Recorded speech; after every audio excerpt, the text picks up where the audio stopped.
ہم جمعہ کے دن بھی جمعہ کی نماز کے لیے تب آتے ہیں جب امام اپنا خطبہ مکمل کر لیتا ہے، حالانکہ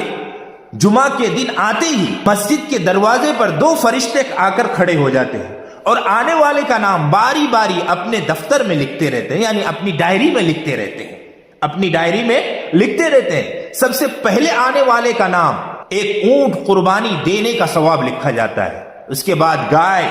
اس کے بعد بکرا، اس کے بعد مرغی کے انڈے،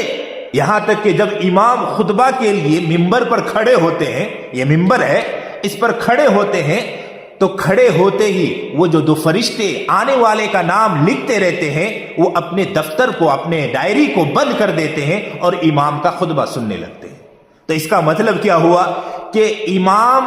خطبہ دینے کے لیے جو ہی کھڑا ہوتا ہے تو آنے والوں کا نام اپنی دفتر میں نہیں لکھتے، ان کا نام درج نہیں ہوتا ہے۔